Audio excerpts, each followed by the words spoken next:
C'est un peu la discrète de l'UMP. Valérie Pécresse avance sans faire parler d'elle quand les quadras claquent les portes et rivalisent d'ambition présidentielle. Elle n'a qu'un seul objectif, être candidate aux prochaines régionales en Ile-de-France. Aux côtés de Nicolas Sarkozy, mais sans renier sa fidélité à François Fillon, elle fait campagne et campe un profil de travailleuse qui vante la réforme. Un peu comme son modèle, Angela Merkel. Justement, Karl Meus, rédacteur en chef au Figaro Magazine, essaiera de lui démontrer qu'elle a toutes les raisons de voter la loi Macron. Ce sera le face-à-face. Posez vos questions par SMS au 41 555 ou sur les réseaux sociaux avec le hashtag C'est politique. C'est parti.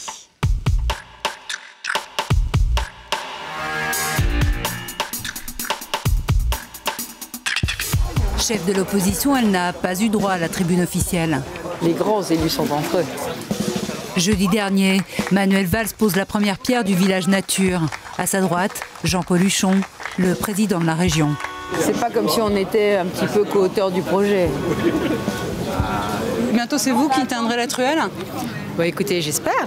D'autant plus qu'on a bien œuvré pour que ce projet voie le jour à l'UMP, puisque les Verts l'ont bloqué et que sans nous, il ne se ferait pas. Pour la chef de file de l'UMP, candidate déclarée, Bonjour monsieur. La course pour la région Île-de-France a déjà commencé. Oh, il y a du lourd. Ouais, comme tu dis, ouais. Geoffroy sur un strapontin, ça te ressemble pas? Rendez-vous ce matin-là dans un café pour une réunion avec ses hussards. Pour les transports. C'est le général en chef qui vient briefer ses troupes. Ah, c'est vrai que on appelle ça le club des hussards. Alors c'est vrai qu'il y a un petit côté, comment dire, il y a un petit côté panache et enthousiasme. Du panache et de l'énergie surtout, pour celle qui est aussi députée. À leurs dépens de l'Assemblée, aux coins les plus reculés de sa région, Valérie Pécresse court partout, y compris en métro. Les gens viennent vous parler ? Ça aide. D'abord, il faut qu'ils me reconnaissent. Mais comme ils ne pensent pas que je puisse prendre le métro, la plupart du temps, ils se disent « Tiens, voilà quelqu'un qui ressemble à Valérie Pécresse ». C'est plutôt en général ça. C'est « Tiens, vous savez que vous ressemblez à Valérie Pécresse ?» Alors je dis « Non ». Je veux dire, moi je supporte plus les embouteillages. La voiture, c'est un cauchemar en Ile-de-France. Donc voilà, moi je suis pour les transports en commun. Et puis ça me permet aussi de vérifier si c'est propre, si ça marche, puisque je suis au conseil d'administration des transports. Ça fait pas un peu des magots ? Mais ça fait pas des magots. Là aujourd'hui, ça fait des magots parce que vous me suivez. Mais la vérité, c'est que d'habitude, vous ne me suivez pas. Dans le bureau de l'ex-ministre de l'Enseignement supérieur, des images témoins de ses différentes filiations politiques. Bébé Chirac, devenu sarkozyste, aujourd'hui filloniste, et une photo d'un célèbre funambule. Ces photos, j'y tiens énormément. C'est donc la traversée des 2 tours du World Trade Center.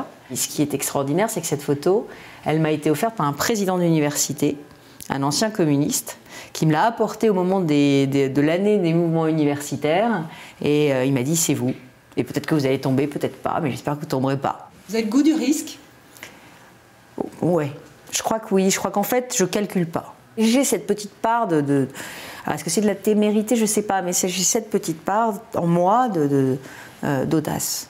L'audace, après la lune de miel, de dresser l'année dernière l'inventaire de Nicolas Sarkozy. Il vous en veut toujours ? Non, pas du tout. Pas du tout, pas du tout. La preuve, le nouveau président de l'UMP lui a confié la coordination des régionales. Dernier test électoral, avant 2017. Mais Valérie Pécresse le jure, si elle est élue en décembre prochain, la région restera sa seule priorité.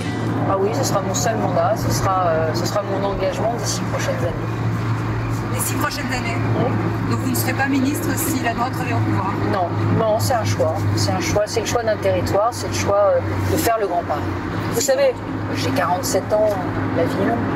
Moi, je ne suis pas pressée. Mais je suis ambitieuse. Bonsoir Valérie Pécresse. Bonsoir. Comment vous allez nous faire croire que votre ambition s'arrête à la région Île-de-France ? Mais parce que c'est énorme, parce que c'est fabuleux la région Île-de-France. La région Île-de-France, c'est 11 milliards de budget, c'est 12 millions d'habitants. C'est Paris, c'est le grand Paris. Plus, vous savez ça ? Oui, mais simplement, je ne pense pas qu'on puisse courir de lièvre à la fois. Je pense qu'aujourd'hui, l'heure est à l'authenticité. Et puis, vous savez, moi, je suis une Yvelinoise, donc on a tous un peu de terre sous nos chaussures. On est des paysans, on creuse des sillons droits et on les creuse très profonds. Et je crois qu'aujourd'hui, c'est de ça que les Français ont besoin. Ils ne croient plus dans les politiques qui veulent tout de suite, qui sont candidats à la présidence de ça, au ministère de ça, à la présidence de la République. Là, vous parlez de qui quand vous dites ça? De vos petits camarades de l'UMP qui sont candidats à tout, aux primaires, à la présidentielle? Mais Madame Brault, je ne me compare à personne. Je suis moi-même et j'ai décidé d'être moi-même. Et bah, écoutez, c'est déjà une énorme tâche. Je vous parlais du tremplin de la région parce qu'on se souvient du parcours de Ségolène Royal qui avait emporté la région Poitou-Charentes, qui ensuite était candidate à la présidentielle. Quand vous regardez ce parcours-là, vous trouvez ça cohérent? Elle avait creusé un sillon localement et puis il y a eu à un moment donné une rencontre avec le pays. Vous l'excluez totalement. À la fin du sujet, on entend que vous dites « je suis quand même ambitieuse ». Non, mais je n'exclus pas de faire autre chose après. J'ai dit j'ai 47 ans. J'ai dit, pour les 6 prochaines années, mon combat, c'est la région. Je pense que si les Franciliens me font confiance, s'ils m'élisent à la tête de l'Île-de-France, c'est pour changer les choses, changer la vie. Je crois que vraiment, le problème de la politique aujourd'hui, pourquoi on ne croit plus les politiques? C'est parce qu'ils prennent des engagements, qu'ils ne les tiennent pas, qu'on ne voit jamais leurs résultats. Qui sont les politiques qui sont encore populaires? Les maires. Pourquoi les maires? Parce qu'eux, ils changent leur ville, parce qu'eux, ils restent, parce qu'ils font plusieurs mandats. Donc je crois beaucoup à l'ancrage dans la durée. Maintenant, je crois aussi, et vous prenez l'exemple de Ségolène Royal, c'est intéressant, je crois aussi que les régions sont le lieu aussi où on pourra faire la politique par la preuve. Moi, je suis très régionaliste. Je pense qu'il y a beaucoup de choses à faire dans la simplification de l'administration territoriale et dans l'action locale. Justement, cette semaine sera adoptée définitivement la nouvelle carte des régions. Elle vous convient en l'état, cette carte des régions? C'est une réforme ni faite ni à faire. On bidouille la carte, on tient compte de rien. Mais vous ferez avec? De toute façon, vous savez, sur cette question des régionales, on a changé 3 fois la date de l'élection. Maintenant, on change les périmètres. Et maintenant, on va nous dire, vous faites des départementales et des régionales sans savoir quelles seront à la fin de la fin les compétences. C'est comme si je courais un marathon sans savoir les règles du jeu, sans savoir où est la ligne d'arrivée et sans savoir quand est-ce qu'on me donne le top départ. C'est pas grave. Ça, c'est de la petite politique. On s'en fiche. Nous, ce qu'on veut, c'est reconquérir les territoires. Pourquoi faire? Pour faire autrement. On arrête le gaspillage, on arrête la gabegie, on arrête le clientélisme et on est enfin efficace, on investit pour l'avenir. C'est pas la première fois que la droite essaie de faire tomber Jean-Paul Huchon. En 2004, en 2010, ça avait été un échec. 2004, 98. Et 98, il y avait eu des triangulaires en 2004, il n'y en avait pas eu en 2010. Dans ces 2 cas, la droite avait perdu. Pourquoi cette fois-ci, ce serait possible? Non, on a perdu 3 fois. Édouard Balladur en 98, Jean-François Copé en 2004 et moi en 2010. D'accord. Pourquoi cette fois-ci, ce serait possible? La différence, c'est que moi, je suis restée. Je suis restée en 2010 et depuis 2010, depuis 4 ans, je sillonne tous les chemins de mon pays, comme on dit dans l'enquête de l'Île-de-France en l'occurrence. Tous les chemins de l'Île-de-France et j'ai vraiment travaillé pour qu'on ait un vrai projet. Je le dévoilerai évidemment plus tard, quand nous serons vraiment en campagne. Nous aurons un vrai projet pour cette région. Cette région, elle est aujourd'hui en panne. Il y a beaucoup plus de chômeurs en Île-de-France qu'ailleurs, ce qui est très très nouveau. La croissance du chômage est patente, il y a beaucoup plus de défaillances d'entreprises. La région est une région totalement fracturée. Vous savez, la gauche fait beaucoup campagne en ce moment, et notamment Manuel Valls, sur les inégalités. Mais sauf que qui a accru les inégalités dans cette région? Qui a accru les fractures? La région, ça fait 17 ans que Jean-Paul Huchon est là. 17 ans. Alors, est-ce que ce n'est pas son bilan, ces fractures, entre la périphérie et le centre, Paris, la banlieue, les quartiers, les centres-villes? Mais ça va tout changer, on nous explique qu'il va y avoir le Grand Paris, non? Le Grand Paris, c'est notre projet. Oui. Je vous rappelle qu'en 2010, j'ai fait campagne sur le Grand Paris et que Jean-Paul Huchon était contre. Alors aujourd'hui, il s'y est rallié. Le vrai problème du Grand Paris, c'est qu'il faut beaucoup plus que mettre des milliards sur la table. Il faut tous les jours être dans le concret. Moi, tous les jours, j'essaie de débloquer des choses. Et je vous assure que les blocages, ils sont légion et que ce n'est pas en restant dans son bureau, dans sa tour d'ivoire, que Jean-Paul Huchon les résoudra. Juste pour que les choses soient bien claires, on voit que vous êtes clairement entré en campagne. Il n'y a aucun doute là-dessus, même si vous n'avez pas la date des élections. Ce n'est pas vraiment une campagne, c'est un engagement. Un engagement. Il y a une différence entre les deux. Oui, parce que pour l'instant, je suis chef de l'opposition. Et en tant que chef de l'opposition, je trouve des rames de RER dans le Nord-Pas-de-Calais. Je débloque des rénovations d'aiguillage sur la ligne C. Je suis dans l'action. Est-ce que vous êtes sûre, absolument sûre, certaine que vous serez la candidate de l'UMP pour les régionales? Parce qu'on entend ici ou là que Jean-François Copé serait encore intéressé par ce mandat et par cette bataille-là. Vous l'avez vu, il paraît cette semaine. Écoutez, il y a une rumeur hebdomadaire. Moi, ce que je veux vous dire, c'est que je veux être une candidate de rassemblement. Aujourd'hui, j'ai un comité de soutien. Dessus, il y a 1000 élus. 1000 élus d'Île-de-France. Ça n'est jamais arrivé avant. J'ai créé un club avec tous les nouveaux maires qui ont gagné au municipal parce que j'ai essayé de rajeunir. Ça pas, il fera un comité de soutien. Jean-François est venu me dire qu'il me soutiendrait et qu'on fera la campagne la main dans la main. Donc cette rumeur-là est fausse. Non, mais toutes les rumeurs sont nourries par des amis bien intentionnés. Mais ne vous inquiétez pas, nous serons rassemblés, nous serons unis. Et nous serons unis parce que cette fois-ci, nous voulons vraiment regagner cette région. Et nous ne voulons pas que la division nous empêche de gagner. Rassemblés, unis, j'ai lu que vous aviez ouvert aux radicaux de gauche, Elisabeth Boyer, c'est ça. J'ai lu aussi que vous aviez rebaptisé votre rassemblement, votre mouvement, en ajoutant le mot d'écologie. Il va jusqu'où le rassemblement derrière Valérie Pécresse ?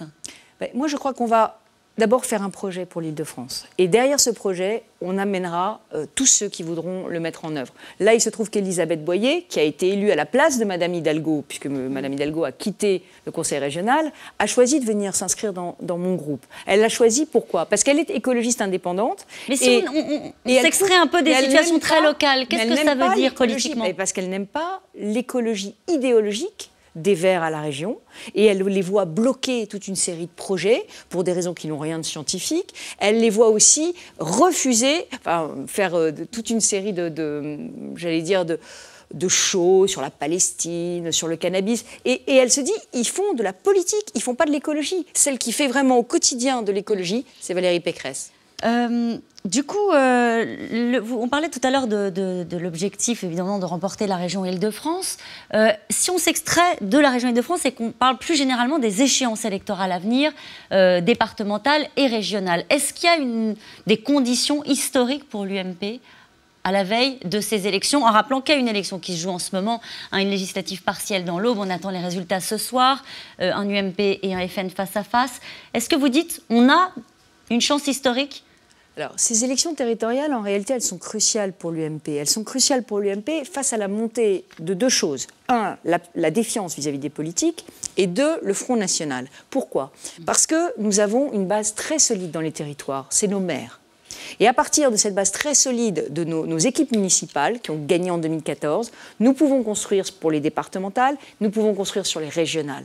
Et c'est en étant vraiment le chef d'orchestre et le chef d'équipe de toutes ces dynamiques locales que l'UMP peut se consolider face au Front National. Parce qu'il y a une différence entre, effectivement, agiter des idées à la télévision et concrètement faire de la politique sur le terrain. Et c'est toute la crédibilité de l'UMP qui se jouera dans les cantonales et dans les départementales et dans les régionales en 2015. C'est donc une étape majeure pour l'alternance. Que vous voyez souffler ou quoi ? Comment est-ce que vous sentez les choses sur le terrain ? D'abord, on sent une terrible désillusion vis-à-vis de la gauche. Je pense que les scores de l'Aube vont encore nous le révéler. C'est-à-dire qu'on a maintenant un électorat de gauche qui ne se déplace plus pour aller voter parce qu'il a été totalement trompé par le double discours de François Hollande. Que ce soit la gauche de la gauche qui ne s'y retrouve pas dans la politique Valls-Macron, ou en tout cas dans leur discours, ou que ce soit la gauche modérée qui ne se retrouve pas dans les actes de Valls-Macron. Donc on a une gauche qui est déboussolée, qui est dégoûtée, qui ne va pas voter.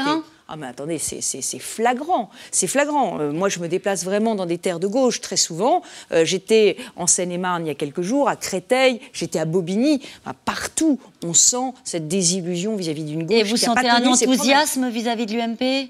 Pas un enthousiasme, un espoir possible, mais qui demande à se concrétiser et qui demande des preuves. Justement, les preuves et l'enthousiasme, on va voir si on va parler de l'UMP. Le président et le nouveau président de l'UMP prend ses marques, nouvelle équipe, remobilisation des cadres du parti. Son objectif, transformer l'UMP en une armée de militants. Nicolas Sarkozy reprend les recettes de 2004 lorsqu'il était déjà à la tête du parti. Mais il y a une petite différence en marge de l'appareil. Il y a cette fois-ci des rivaux sérieux qui font eux aussi entendre une petite musique. Sarah Sisman et Dominique Lemarchand. Bien la santé de l'entreprise et de l'entreprise française en général. Monsieur le maire trinque à l'une des plus belles réussites bordelaises. Muret Perrault fabrique des couteaux d'industrie depuis 3 générations. Vous voyez la différence par rapport au point de vue poids par rapport. Ah oui, généralement il y a des crans de sécurité. Tout un symbole. Et Monsieur Juppé, vous venez chercher des outils pour 2017. Tu vois, j'ai c'est vraiment une bonne idée d'amener ici. Oui. Éviter le conflit, pour l'instant. Une semaine après avoir refusé la proposition de Nicolas Sarkozy dans l'organigramme de l'UMP, Alain Juppé trace sa route, seul. Est-ce que mettre justement le parti dans les mains de Nicolas Sarkozy, c'est une bonne idée? C'est lui le maître du jeu maintenant. Il a été élu président et voilà, on va jouer le jeu, bien sûr. Il faut travailler sur les idées maintenant. C'est ce qu'on va faire. Moi, je le fais en tout cas. Nicolas Sarkozy a une tâche rude à accomplir. Tous, nous avons tous une tâche rude. Allez, mesdames, attendez. Ah, une photo. Lui aussi a dit non à Nicolas Sarkozy. Pour ce vieux routard de la politique, assez discuté de postes et de bureaux. Il faut désormais accélérer sur le fond. Il faut se mettre au travail sur le projet. Il est clair que la calendrier parlementaire va nous poser des choix politiques. Quelle va être notre proposition sur l'euthanasie, la nouvelle loi que propose François Hollande? Qu'allons-nous faire des départements? La moitié du parti veut qu'on supprime le département, l'autre moitié veut qu'on le garde. Donc il y a des choix qui sont à faire rapidement.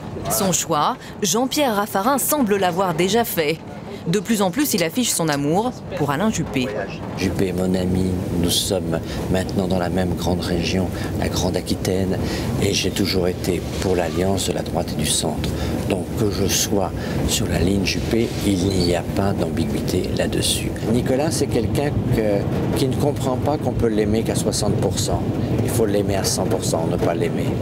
Et donc, il n'est pas facile de ce point de vue-là à lui dire que je l'aime globalement. Je trouve qu'il est globalement quelqu'un de très utile au pays. Mais je ne peux pas dire que je suis à 100% derrière lui. La cote de popularité d'Alain Juppé n'atteint pas 100%, mais elle ne cesse de grandir. Candidat préféré des Français, sacré par les sondages, il rassemblerait même une partie des déçus de la gauche. Une ascension qu'il observe avec prudence. D'abord, je vous rassure tout de suite, je ne me prends pas pour Jésus-Christ et je ne marche pas sur l'eau. C'est maintenant ou jamais. Hein. L'élection présidentielle est en 2017, donc je pense que c'était le moment d'afficher très clairement ses intentions. Objectif Élysée. Mais avant cela, objectif primaire à l'UMP pour désigner le candidat. Nicolas Sarkozy s'y est engagé. Quand j'entends Nicolas Sarkozy dire et répéter qu'il veut des primaires, pourquoi est-ce que je le soupçonnerais de ne pas être sincère? C'est pas dans son intérêt, peut-être? Oh, ça se discute. Ça peut se discuter. Peut-être qu'aussi mon intérêt aurait été d'aller directement au premier tour de l'élection présidentielle. Mais ce n'est pas mon intérêt qui me gouverne dans tout ça. C'est de trouver les meilleures conditions pour gagner l'élection présidentielle. Et pour gagner, il faut rassembler. Mettre autour de la table les élus de la droite et du centre. Un jeu d'alliance dans lequel Jean-Pierre Raffarin excelle. Comme ici dans la Vienne, en pleine préparation des futures élections cantonales. Lui, c'est un centriste UMP. Il y a des centristes non-UMP, il y a des UMP centristes. Nous, on est là, la droite et le centre. Et donc, on va chercher des candidats qui correspondent à cela, qui collent au terrain. Valéry Giscard d'Estaing disait déjà en son temps qu'on gouverne la France au centre. Je pense qu'on ne peut pas gouverner la France sans le centre. Et c'est l'alliance de la droite et le centre qui est la gravité du pays. Jean-Pierre Raffarin comme Alain Juppé veulent des primaires ouvertes au centre et rêvent d'y voir participer plusieurs millions d'électeurs. Alors on entendait dans ce reportage Jean-Pierre Raffarin dire avec une formule à lui qu'il aimait Nicolas Sarkozy à 60%. Vous l'aimez à combien, vous? Déjà, 60%, c'est une belle victoire en politique. 60%, c'est bien plus que la majorité. Sérieusement?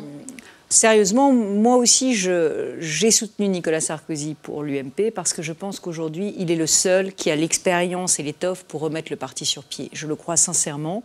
Maintenant, Nicolas Sarkozy a des défauts. Vous savez que j'ai écrit un livre d'inventaire sur le dernier quinquennat. Pour l'instant, je suis la seule à l'avoir fait. Il y a de la sincérité dans ce que dit Jean-Pierre Raffarin. Vous êtes capable de ce même exercice de sincérité, de parler vraiment de Nicolas Sarkozy tel que vous le pensez? Je vous dis, j'ai écrit 300 pages pour le dire, qu'à certains moments, ça avait marché, à certains moments, ça n'avait pas marché, pourquoi ça avait marché. À la fois ses courages quand il m'a soutenu sur la réforme de l'université, et en même temps, mes déceptions, quand il a refusé qu'on fasse une deuxième loi pour faire l'étape d'après. Enfin bon, il y a des moments où, effectivement, je l'ai vu très réformateur, très audacieux, à d'autres, je l'ai vu hésitant.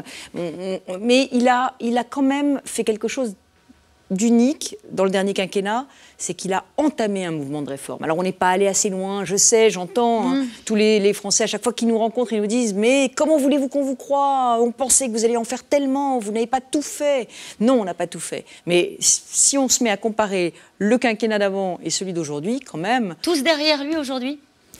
En tout cas... il est légitime, il a une victoire sereine, ce qui est déjà énorme par rapport à la crise abominable qu'on a connue en 2012. Donc il a une victoire sereine, une victoire incontestable, et aujourd'hui il est légitime pour nous conduire.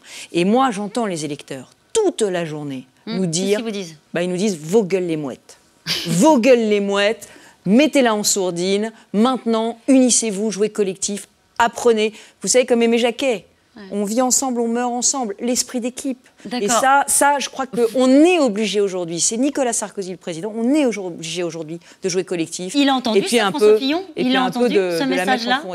Oui, je crois que François Fillon a tout à fait conscience qu'il faut jouer collectif. On en a parlé ensemble. Je pense qu'Alain Juppé, c'était assez clair dans le reportage que vous avez montré. Lui aussi a compris qu'aujourd'hui... Sans enthousiasme, les uns les autres, quand même. Mais sans enthousiasme, on ne leur demande pas non plus quand même d'être fou de bonheur. C'est pas ce qu'on leur demande. Ce qu'on leur demande, c'est la polyphonie, oui, mais pas la cacophonie. On a le droit de jouer sa petite musique, on a le droit de jouer sa partition. Jean-Pierre Raffarin a le droit d'être un centriste dans l'UMP et de ne pas être à 100% sarkozyste. Mais en revanche, les petites phrases, les attaques, c'est-à-dire qu'il faut faire semblant, c'est ça qu'ils vous demandent les militants. Non. Faites semblant de vous aimer, non, allez. Pas du tout, pas du tout. Ils vous disent, vous savez très bien quand les mots blessent et vous savez très bien quand ils abîment votre famille politique, alors s'il vous plaît, essayez d'être digne. Il a eu raison, François Fillon, par exemple, de faire un communiqué. Moi, je me l'applique à moi-même. François Fillon, lorsqu'il a fait un communiqué en disant que le soutien, c'était pas la soumission, le soir même de l'élection de Nicolas Sarkozy, vous l'auriez dit comme ça, vous ? Non, je ne l'aurais pas dit comme ça et je le lui ai dit.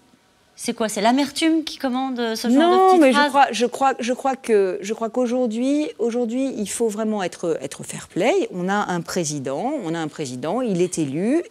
On ne lui donne pas carte blanche, on lui donne un mandat, et s'il réussit, il réussit, s'il ne réussit pas, il ne réussit pas. Il y aura des primaires, il s'est engagé, et on va les mettre en place, et elles seront vraiment, j'allais dire, impartiales, organisées, et moi j'en suis garante. Alors, le problème, c'est que depuis que vous êtes arrivé sur ce tabouret en face de moi, vous parlez de rassemblement. À chaque fois qu'on reçoit un responsable de l'UMP, il nous dit rassemblement. Mais c'est rare qu'un responsable de l'UMP arrive avec des idées audacieuses, des réformes nouvelles, un projet carré, efficace. Est-ce que ce soir, vous arrivez devant nous avec des idées ? Avec alors là, si vous n'avez pas 1 heure d'émission, vous en avez une petite douzaine, parce que moi, je pense qu'on a toute une série d'idées qui sont déjà lancées. Est-ce que ça, c'est l'objectif aujourd'hui de votre famille politique ? Le problème, c'est que vous voyez bien que si aujourd'hui, devant vous, je dis, par exemple, que je suis pour la suppression des 35 heures et l'ordre de temps de travail soit fixé par accord d'entreprise, que je pense qu'il faut remettre en cause les 35 heures, qu'il faut travailler un peu plus et être payé plus, que je pense qu'il faut libéraliser dans une certaine mesure l'économie simplifiée. Qu'est-ce qu'on va dire ? On va dire que c'est les idées de Valérie Pécresse. Non, on va dire que c'est des idées qu'on a entendues déjà depuis 10 ans. Oui, enfin, si je vous parlais de ma réforme du bac, vous les auriez... 35 heures. Non, ma réforme du bac, vous ne l'avez pas entendue depuis 10 ans. Et vous avez commencé par parler des 35 heures. Non, mais je vous dis juste parce que les 35 heures, c'est un point de clivage aujourd'hui. Je vous parlais des 35 heures comme j'aurais pu vous parler des retraites parce que ce n'est pas des idées qu'on a entendues depuis 10 ans. C'est des idées qui font débat dans l'UMP et aujourd'hui, il y en a qui disent oui, il y en a qui disent non. Donc le sujet, c'est pourquoi je ne vous en parle pas du fond. C'est parce qu'il faut qu'on ait une procédure et qu'on se mette d'accord pour comment on va définir une ligne. Prenons la loi de Taubira. Allez, un sujet qui fâche dans la famille politique. On va me dire, Laurent Wauquiez veut l'abrogation, on va me dire, Nathalie Kosciusko ne veut pas l'abrogation, et moi, je veux la réécriture sur le volet filiation. Donc, comment on s'en sort ? On s'en sort en faisant voter les militants et à un moment donné, en ayant une ligne collective. Moi, je vais vous dire, c'est pas le manque d'idées qui tue l'UMP. C'est qu'on a un trop-plein d'idées, qu'il faut faire le tri et surtout qu'il faut à un moment donné faire voter les militants et qu'on ait une ligne collective. Après, mais la ligne, c'est celle de Nicolas Sarkozy ? Non, pas du tout. La ligne, c'est celle qui sera définie par les militants. C'est un collectif, désormais. Mais bien sûr, mais toujours. Le parti, ça a toujours été un collectif. Et d'ailleurs, c'est pour ça... Si, Madame Roux. C'est pour ça... À l'UMP, non.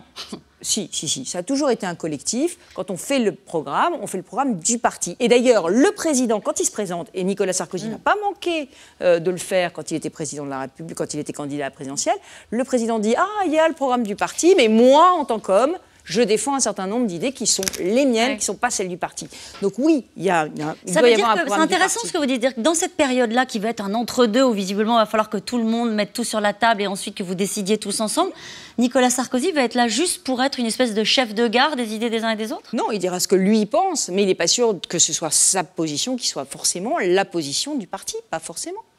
Pas toujours. Vous ferez toujours voter les militants pour valider la position et la ligne du parti? Déjà, on fera voter, enfin, on fera concerter les élus pour savoir aussi ce qui se dégage, quelle est la position qui se dégage majoritairement. Vous vous rendez compte que ça va être compliqué à gérer, y compris pour les militants qui, eux, veulent un chef et ça s'appelle la démocratie. Ah oui, je sais qu'il y a des partis qui ne sont pas démocratiques dans lesquels il y a le chef qui décide tout seul. Oui, ça s'appelle le Front National, mais ça, c'est pas notre culture. Nous, on a une culture où le chef nous guide et nous aide, mais on n'a pas une culture où les militants ne sont jamais consultés et où personne ne tranche. On prend un exemple très concret. Demain, le président de la République va faire un discours sur l'immigration. Il va même inaugurer le musée de l'histoire et de l'immigration qui n'avait pas été inauguré par Nicolas Sarkozy. Il veut souligner, on le sait déjà, l'aspect positif de l'immigration, façon de rassurer en disant que, voilà, que l'identité française est multiple, qu'elle se nourrit aussi de l'histoire de l'immigration. Sur un sujet comme celui-ci, demain, il va falloir qu'il y ait une réaction de l'UMP. Vous dites quoi? Moi, je dis que François Hollande passe son temps à nous parler du passé et que j'aimerais bien qu'il nous parle de l'avenir. On passe notre temps à commémorer, on passe notre temps à se rappeler. Alors, c'est vrai que l'histoire de France est riche de tout ce que les immigrés qui aujourd'hui vivent en France nous ont apporté. Maintenant, le sujet, c'est pas ça. C'est pas l'histoire, c'est pas le passé, c'est demain. Qu'est-ce qu'on veut? C'est quoi la politique d'immigration que nous voulons? Et aujourd'hui, je le dis très clairement, dans la situation de fragilité sociale et économique de la France, avec 4 millions de chômeurs, il faut réduire les flux migratoires en France. Et ça n'est en rien rejeter tout ce que l'immigration a pu nous apporter. Simplement, on en a assez de parler du passé. François Hollande ne passe sa vie à nous parler du passé. On commémore les guerres, on commémore tout, on est tout le temps dans le registre de la commémoration. C'est important, vous avez même fait un ministère de l'identité nationale. Sauf qu'on ne définit pas... Attendez, pardon, sur l'identité, il y a beaucoup de choses à dire, parce que je ne suis pas sûre Ça fait partie du sujet. Je ne suis pas sûre que François Hollande soit vraiment le garant de l'identité aujourd'hui. Pourquoi c'est intéressant? On va en reparler. Sur l'immigration, je pense qu'aujourd'hui, il faut quand même dire qu'on ne peut plus avoir des flux migratoires tels qu'ils sont, et notamment l'immigration clandestine. On ne peut plus avoir des personnes qui sont dans une grande détresse, qui rejoignent la France. Pourquoi? Parce que notre système d'aide sociale est devenu totalement dément. En Ile-de-France, puisque vous savez que c'est mon obsession, Jean-Paul Huchon a mis 75% de gratuité dans les transports pour les étrangers en situation irrégulière. Ça veut dire que si vous êtes un étranger en situation régulière, vous payez 115 € ou 116 € en janvier à Saint-Rémy-les-Chevreuses et que vous payerez 25 ou 30 € si vous êtes en situation régulière. Revenons à cette phrase. Oui, mais c'est ça qui est une pompe aspirante à Revenons à cette phrase qui commence par... Et ça coûte très cher, c'est une charge pour la France. On ne peut plus. On ne peut plus, 3 fois de suite, on fait comment? On ne peut plus maintenir des flux migratoires en l'état. Il y a toute une série de propositions qui sont sur la table. Vous vous rappeliez ma proximité avec François Fillon. François Fillon, il a travaillé. Il a travaillé depuis un an.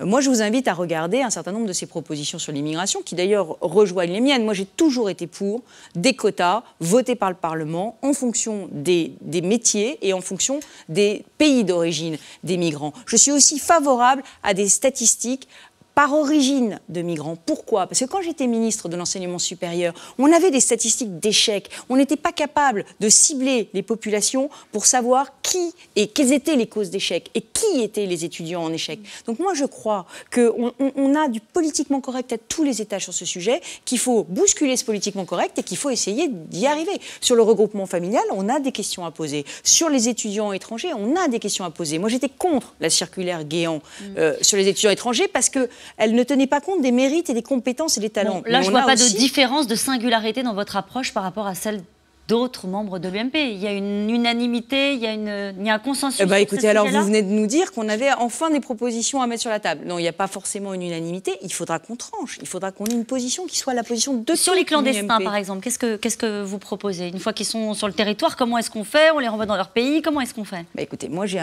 il y a 140 000 migrants, je crois que c'est le chiffre qui arrive sur les côtes de la Méditerranée chaque année. C'est un problème européen aussi. Comment on le gère, ça? Mais de toutes les façons, un étranger en situation irrégulière a vocation à rentrer dans son pays. Si on supprime cette digue, si on supprime ce principe, si on ne l'applique pas, bien évidemment, à ce moment-là, autant baisser les bras tout de suite. Mais ça a un coût.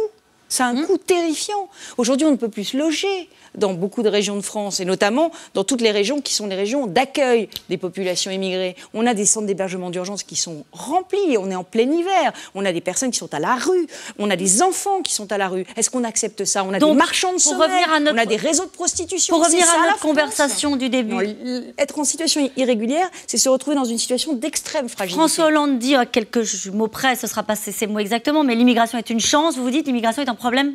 Non, j'ai dit il y a des aspects positifs qui ont... L'immigration a apporté à la France, mais aujourd'hui, il faut la réduire. Elle a apporté auparavant? Ça n'est plus le cas aujourd'hui? Il faut la réduire et il faut la maîtriser avec des quotas où on choisit qui on laisse rentrer dans le pays en fonction de nos besoins aussi et en fonction de ce qu'on peut payer. Et en fonction du pays d'origine? En fonction du pays d'origine? Y compris en fonction du pays d'origine. De la formation? Y compris en fonction de la formation. Le sujet, ça s'appelle l'immigration choisie, pas l'immigration subie. Et quand on n'a plus l'argent pour payer, parce que le sujet, en réalité, il faut dire la vérité, on n'a plus l'argent pour payer. C'est ça le sujet. 70 millions d'euros pour la gratuité des transports pour les étrangers en situation irrégulière en France. En Ile-de-France, c'est trop. Juste un mot sur la proposition de loi contre un homme qui s'appelle Rachid Nekaz et qui paie les amendes des femmes interpellées parce qu'elles portent le niqab. C'est vous qui avez fait cette proposition de loi. Est-ce qu'elle n'a aucune chance d'aboutir? Mais vous l'avez faite pourquoi? Mais parce que je ne supporte pas que la République soit bafouée. Il y a une loi de la République qui interdit le voile intégral sur le sol de la République. Et on a des personnes qui se vantent de payer les amendes à la place des femmes en portant le voile intégral pour que la loi de la République ne soit pas appliquée sur le territoire. Eh bien, moi, je considère que ça s'appelle l'entrave à la loi et que ça doit être un délit. Et c'est pas seulement pour, ça ne vaut pas seulement pour le voile intégral, ça vaut pour tous les actes de désobéissance. Vous avez une chance d'être entendu par le gouvernement? J'ai saisi Manuel Valls qui m'a dit que c'était un piège et qu'il ne fallait pas tomber là-dedans. Et bien moi je le lui dis, si le Premier ministre n'est pas là pour faire appliquer la loi de la République, d'autres que lui devront l'appliquer. Alors justement, vous parlez de Manuel Valls. La réforme, le gouvernement n'a que ce mot à la bouche. Manuel Valls justement a présenté l'agenda des 155 réformes jusqu'à 2017. En attendant, c'est Emmanuel Macron qui se bat avec une loi qui porte déjà son nom et qui cristallise la colère de la gauche. François-Xavier Rigaud et Pierre Deorme. Comment ça va? Ça va, merci de venir vous allez bien? Voilà. Merci de venir plaider avec voilà. Une plaidoirie devant les avocats du barreau de Paris pour vendre les mérites de sa loi sur la croissance et l'activité. À son arrivée, le ministre de l'économie Emmanuel Macron est applaudi par certains, hué par d'autres.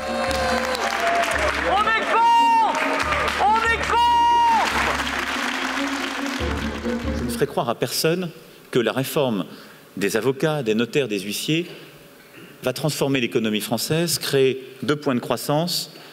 C'est totalement faux.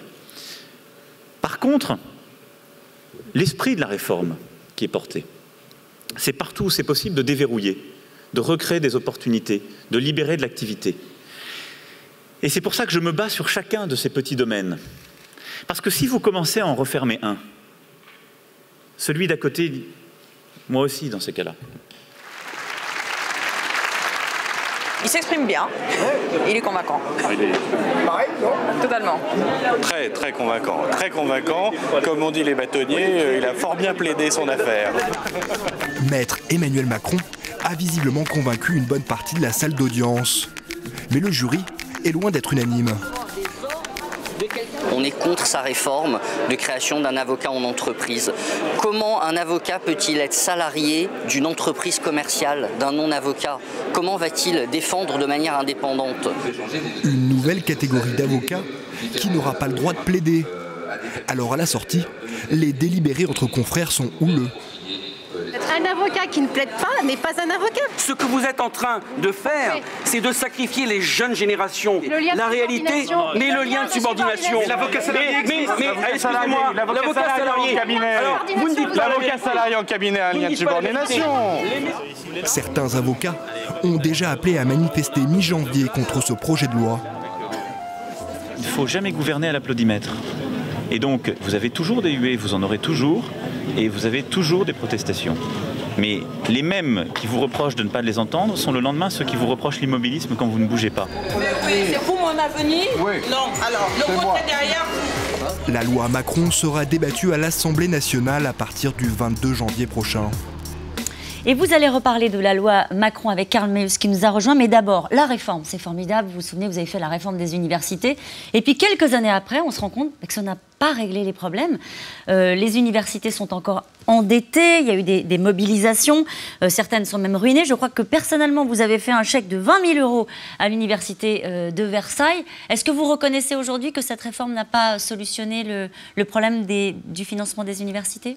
Mais cette réforme n'avait absolument pas pour objet de financer les universités. Cette réforme avait pour objet de libérer les universités d'une tutelle de l'État et de leur donner enfin la possibilité d'élaborer un projet et ça a donné universitaire. Eh ben, des succès là où elles sont bien gérées, des échecs là où il y avait des difficultés de gestion. A posteriori, vous auriez fait de la même manière ?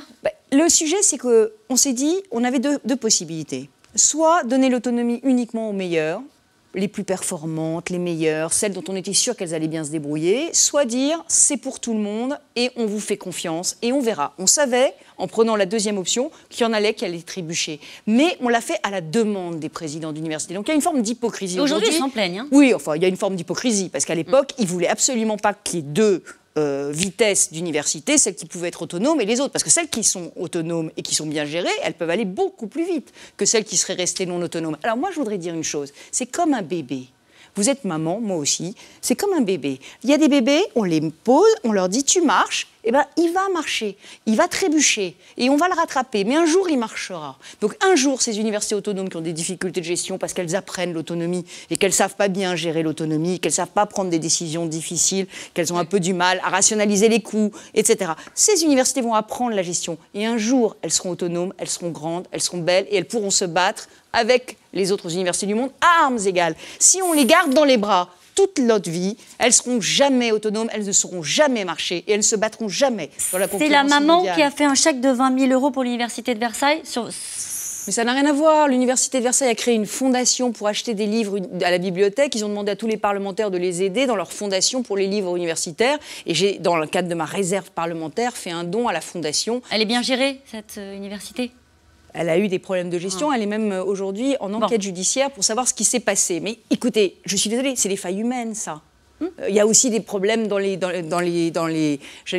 médias, il y en a partout des problèmes de gestion. Simplement, il faut que les universités apprennent que gestion, ça n'est pas un gros mot et qu'il faut faire un peu plus de gestion, un peu moins de politique. Le problème, c'est les budgets. Et les budgets, c'est la faute de François Hollande, c'est pas la faute de Valérie Pécresse. Et nous voilà de retour sur la loi Macron avec Karl Meus. Il ne comprend pas pourquoi vous ne la votez pas, cette loi Macron. Bonsoir Valérie Pécresse. Bonsoir Monsieur Meus. Oui, parce que donc, cette loi a été présentée mercredi au Conseil des ministres et bon, je vais la résumer sur ses principaux points, c'est libérer le travail du dimanche, libéraliser le transport en autocar, vendre des aéroports et libéraliser certaines professions réglementées.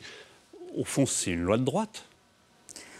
Le problème avec la loi Macron, pour tout vous dire, c'est qu'on ne sait pas du tout dans quel état elle va arriver à la fin du débat parlementaire. Non, mais là, telle qu'elle a été présentée, mais attendez, mais moi je ne sais pas. Mais c'est pas comme ça qu'on fait. Non, c'est pas comme ça qu'on fait. On a une loi qui arrive. On a une loi. Le gouvernement présente sa loi. Ensuite, il y a la majorité qui en débat, puisque nous, nos amendements ne sont jamais pris en compte. Donc, je vous rassure, nous aurons beaucoup de mal à améliorer la loi, puisque toutes les propositions de simplification qu'on fait ne sont jamais prises en compte. Et puis ensuite, on regarde ce qui sort. Mais pourquoi je vous dis ça ? Parce que aujourd'hui, effectivement, moi, je ne suis pas dans l'opposition stérile. Je n'ai jamais fait ça. J'ai pas voté contre l'accord interprofessionnel qui assouplissait les conditions de licenciement. Je n'ai pas voté contre la loi sur la transparence. J'ai voté pour la loi sur l'égalité aux femmes. Donc, quand il y a des lois qui vont dans le bon sens, j'essaye d'avoir un vote en conscience. D'accord. Maintenant, on va voir point par point. Ouais, si maintenant, j'aimerais simplement être sûr de ce qu'on va voter. Parce que si c'est une loi pour passer de 5 à 7 dimanches ouvrés, eh ben moi, je ne voterai pas ça. On va en parler. Parce qu'il y a un moment, quand on nous dit qu'on libéralise, il faut libéraliser. Qu'ils assument ce qu'ils pensent. D'accord. Juste, je voudrais vous montrer un sondage qui est sorti ce week-end, sondage de Odoxa. 63% des Français qui considèrent que cette loi est importante pour l'économie. Et quand on fait la séparation droite-gauche, 65% des sympathisants de gauche et 57% des sympathisants de droite qui considèrent que c'est une loi importante pour l'économie. Donc, malheureusement, ils seront un peu déçus parce que c'est une toute petite loi. Ils ont enlevé la suppression des seuils sociaux qui était promise par Manuel Valls, qui aurait permis à toutes les PME de grandir et d'avoir un peu moins de surcharge administrative. Alors maintenant, ils nous disent ce sera dans une autre loi. Tu parles. Si on prend un tiers vaut mieux que deux, tu l'auras. Donc dans cette loi, par exemple, il y a le travail du dimanche. Oui. Vous venez d'en parler. Vous dites ça va seulement jusqu'à 12 dimanches. Alors il y aura sûrement un compromis, on arrivera à moins. 7, ils ont dit. Oui. Mais c'est quoi le bon curseur pour vous? Mais la vérité, c'est que moi, j'aurais pas du tout procédé comme ça. Non, mais combien de dimanches il faudrait travailler? Mais justement, c'est pas combien de dimanches pour moi. Pour moi, c'est pas du tout ça. C'est de définir des zones en fonction de leur spécificité. Les zones touristiques, bien entendu, mais les zones... Qui sont dans le projet de loi, les zones touristiques internationales, qui seront ouvertes là tous les dimanches. Mais sauf qu'on a une description beaucoup trop administrative et restrictive des zones touristiques. Par exemple, tout Paris n'est pas zone touristique. Donc quand vous avez changé de trottoir ou changé de rue, vous serez plus en zone touristique. Il faudrait que Paris soit intégralement... Je vais vous dire ce que je pense. Je pense que pourquoi faire simple quand on peut faire compliqué? Le problème de ces autorisations du dimanche, le problème de toute la France, c'est qu'on est dans un système de suradministration légendaire. Et que dès qu'on essaie de toucher une loi, eh ben, on fait à nouveau des injustices. Vous l'avez fait sur le travail le dimanche, entre parenthèses. Hein. Moi, on a fait une première loi pour essayer de libéraliser un petit peu. Mais, mais ne refaisons pas les mêmes erreurs, Caroline Roux. On l'a fait une fois, on s'est trompé, on fait une deuxième fois. Ouais. Non, il faudrait donner de la souplesse, permettre peut-être, pourquoi pas, aux maires de dire oui ou de dire non.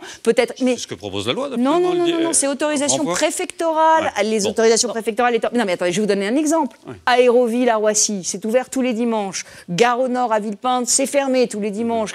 Comment vous expliquez? Maintenant, dans certaines enseignes que je ne citerai pas de pépiniéristes, ils vendent même des vêtements. Mais parce que quand vous laissez certains ouvrir et pas d'autres, au carrefour de la gare Saint-Lazare, on ne peut pas vendre les produits frais, mais on peut vendre le journal le dimanche. Enfin, c'est absurde. Sur certaines zones, vous voudriez que tous les commerces là puissent ouvrir? En Ile-de-France, je vous le dis, puisque c'est ma région, et je ne suis pas pour une société du tout marchand, et je considère que, évidemment, il faut un temps de repos dans la vie. Mais je pense aussi que quand on vit en Ile-de-France, qu'on a 2 heures de transport par jour, parce que c'est ça la vie en Ile-de-France. On a 2 heures de faire des courses. On se retrouve le samedi, embourbés tous dans des centres commerciaux bondés où on peut même pas se garer. C'est pas de la qualité de vie et c'est pas de la qualité de vie familiale. Et je l'ai dit aux représentants de l'Église catholique qui m'ont saisi. Je leur ai dit que si vous voulez préserver la famille, il fallait aussi être un peu plus souple. Alors ça, c'est pour le travail du dimanche. Autre sujet, la libéralisation du transport. Alors développement des lignes autocars. Ça, vous êtes pour? Oui, ça, je suis totalement pour. D'accord. Totalement pour. D'ailleurs, j'avais milité pour, y compris en Ile-de-France, puisque c'est un gros sujet, les transports en autocar en Ile-de-France, et il faudrait même les développer, je pense, de banlieue à Paris, sur les autoroutes. Alors, les autoroutes, Manuel Valls l'a rajouté, c'était une erreur politique de privatiser les autoroutes. C'est Dominique de Villepin qui l'a fait. Écoutez, ça, c'est une décision que je ne connais pas bien. Je ne connais pas bien les tenants et les aboutissants. Sur les autoroutes, ça me paraît... Moi, je vais vous dire, j'ai l'impression d'une politique de gribouille. Parce qu'on a, d'un côté, fait un accord avec les sociétés d'autoroutes il y a quelques années. Et là, on est en train de remettre en question la parole de l'État qui a été donnée il y a quelques années. Alors, je ne connais pas bien le sujet. Parce que c'est pas la première fois. Hein. Oui, mais sauf que, vous savez, ça, c'est terriblement insécurisant pour les acteurs économiques. Et moi, je pense aux investisseurs étrangers qui veulent venir en France investir, que j'aimerais faire venir en France pour investir. Les consommateurs qui prennent l'autoroute, je veux dire, eux, ils souffrent beaucoup. Ils voient que ça augmente sans arrêt les péages.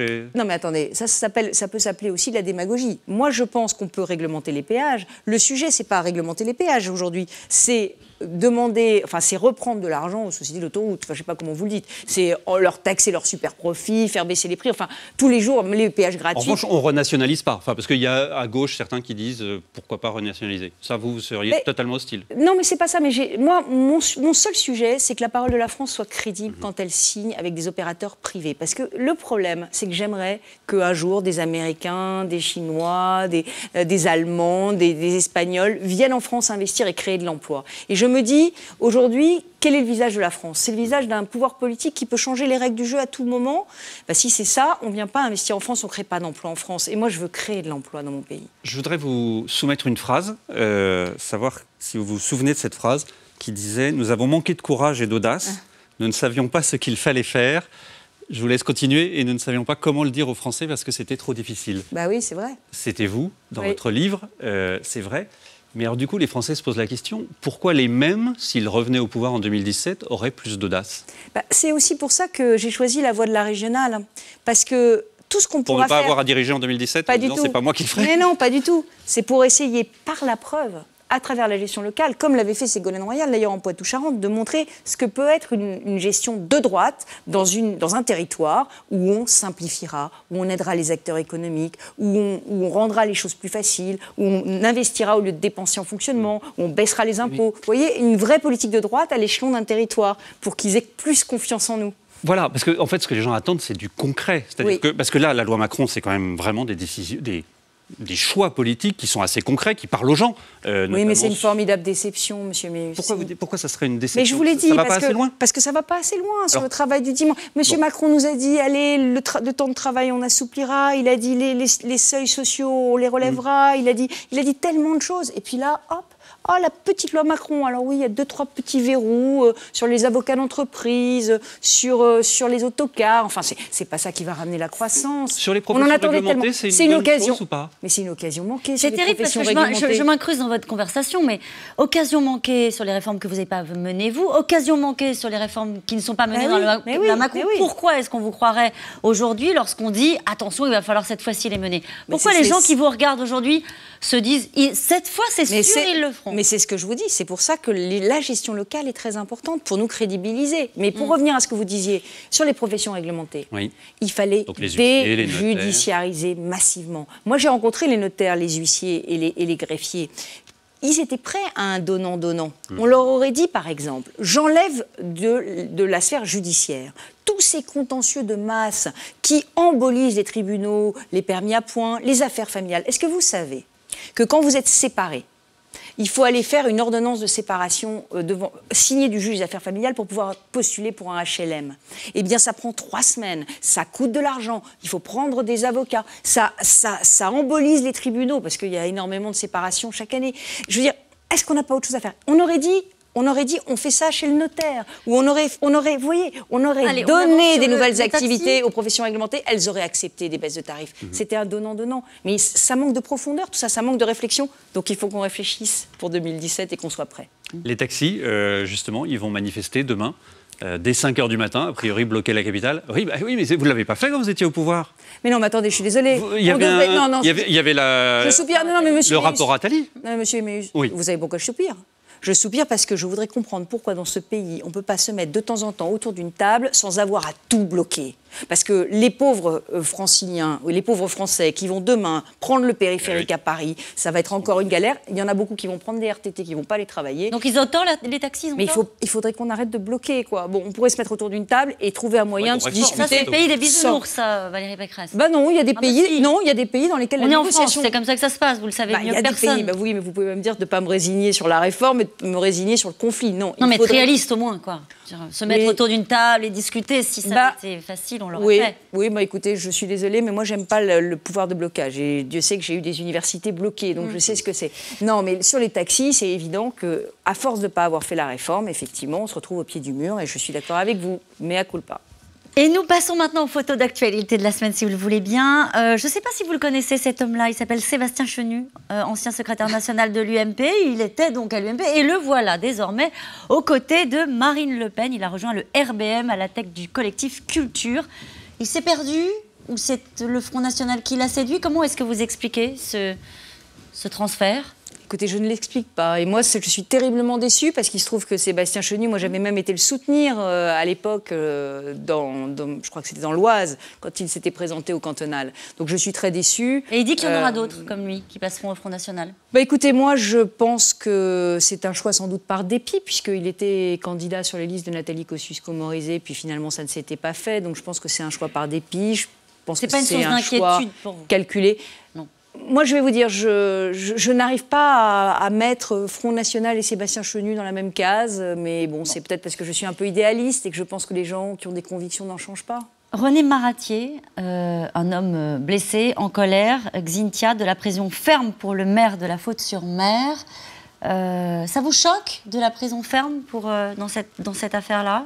Écoutez, je ne connais pas le fin fond de l'histoire. Je connais le drame absolu de Xynthia et la douleur. Ce jugement va décourager les élus dans le JDD aujourd'hui.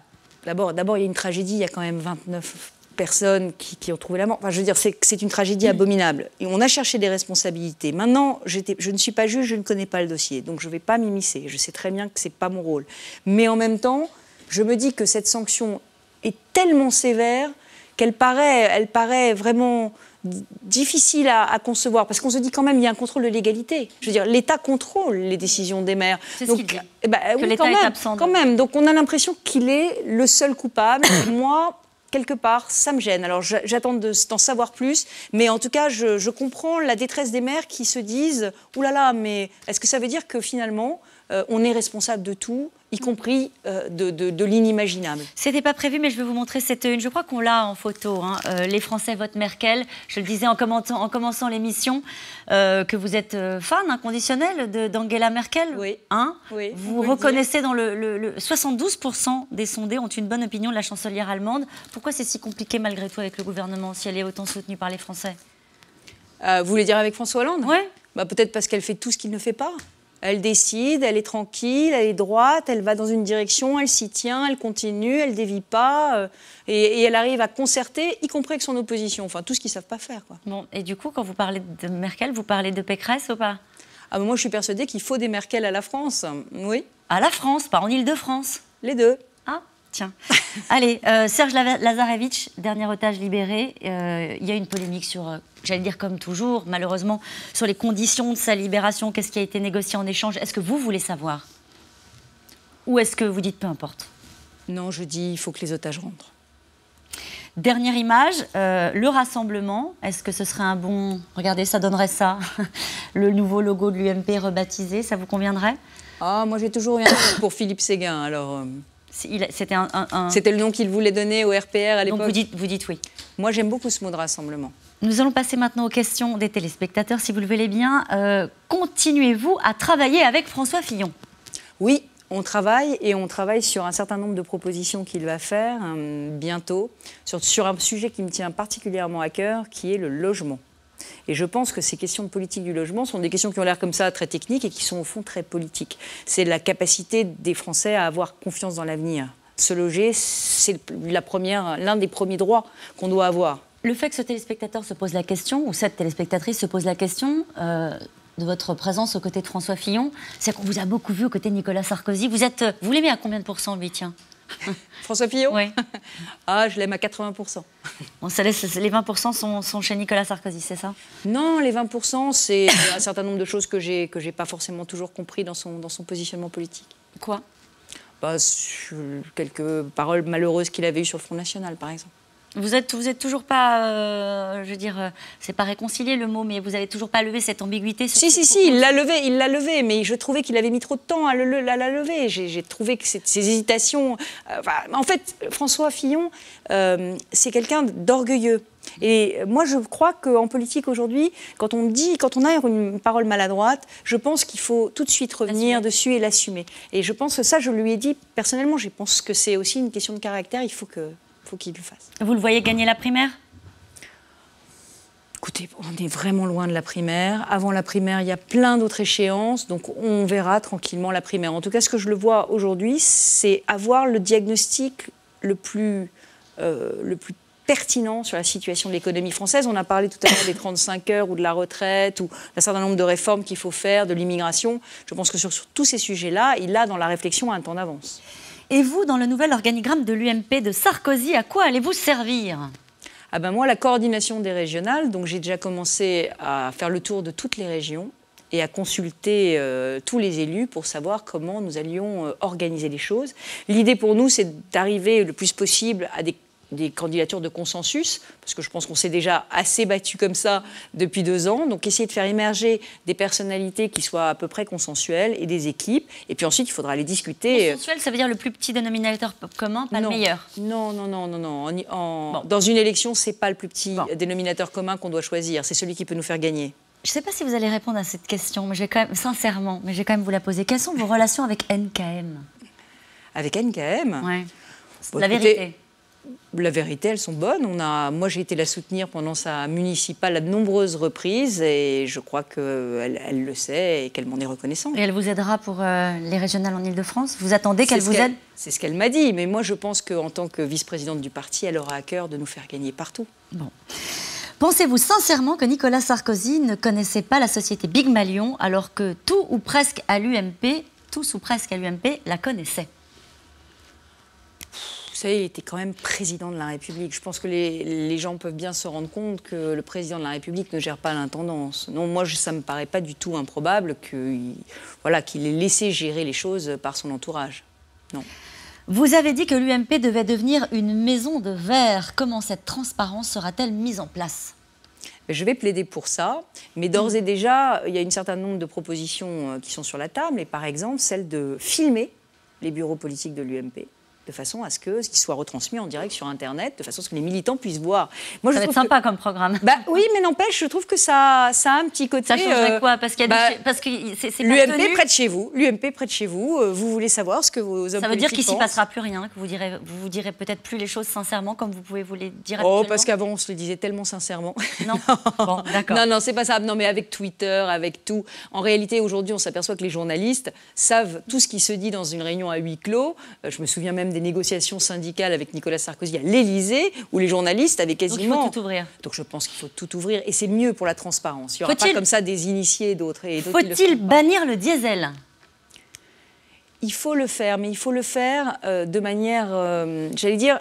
Il ne faut pas une politique de l'essuie-glace. Madame Hidalgo a quand même encore 40% de son parc d'automobiles de la ville de Paris qui est diesel. Donc je pense qu'il faut d'abord donner l'exemple. Je pense que les collectivités doivent être exemplaires. Je pense qu'il ne faut pas s'en prendre aux Français qui a des petits revenus, qui a une voiture diesel parce qu'on l'a incité à l'acheter, parce qu'on a dumpé les prix du diesel, parce que c'est moins cher, et lui, il va se retrouver privé du droit de traverser lui, Paris. comment est-ce que vous faites pour qu'il ne roule pas au diesel? Alors, il y a un moment donné, il faut trancher, réformer. À un moment donné, il remplacera sa voiture. Mais ce que je veux dire, c'est que ça n'est pas sur les plus faibles et sur les plus pauvres qu'il faut faire peser le poids de mauvaises décisions politiques qui ont été prises il y a des années, y compris le choix de Madame Hidalgo de faire rouler ses bus au diesel. Si Madame Hidalgo veut bannir le diesel, qu'elle commence d'abord par faire le ménage, j'allais dire, dans son parc. Quelqu'un qui s'est agacé en vous regardant. Finalement, allez-vous voter cette loi ou pas? Quelle langue de bois? Ben, j'attends de voir. Moi, je vais vous dire, je pense que... On parle de la loi Macron, bien sûr. Oui, mais la loi Macron, je pense que... Je ne sais pas ce qui va en sortir. Je pense qu'elle sortira en lambeaux du débat à l'Assemblée nationale, parce que je pense que Manuel Valls s'est ligoté sur sa gauche par une majorité qu'il ne tient plus. Alors, je fais les paris. Si cette loi n'est pas émasculée, édulcorée, eh bien, il y a des chances pour qu'effectivement, mon vote ne soit pas défavorable. On va dire les choses plus simplement que ça. Allez, sans langue de bois. Vous la voterez si elle reste en l'état? Mais elle ne restera pas en l'état. Donc, c'est même pas un sujet. Elle ne restera pas en l'état, mais je verrai ce qui en sort. Quand même, allez. Non, mais moi, je ne peux pas engager mon vote sur un texte, sur un chèque en blanc. Moi, c'est pas possible. Sarkozy étant président du parti, est-on absolument certain qu'il y aura bien une primaire à l'UMP? Oui. Il vous l'a dit les yeux dans les yeux? Il nous l'a dit les yeux dans les yeux, et c'est pour ça que je l'ai soutenu, sinon je ne l'aurais pas soutenu. Bon, aucun doute là-dessus. Parce qu'on a toujours l'impression que les uns et les autres vous rappellent systématiquement comme s'il y avait encore une ambiguïté. Mais bon. Non, aucun doute. Ça ne veut pas dire qu'il ne faut pas... Voilà, on n'est pas naïf. Il faut être vigilant. Il faut être vigilant. Merci beaucoup Valérie Pécresse. C'est la fin de cette émission. Lundi, rendez-vous avec Yves Calvi, 17h50 dans C'est dans l'air. Tout de suite, votre magazine On n'est pas que des cobayes. Quant à moi, je vous retrouve juste après les fêtes. Belle soirée sur France 5.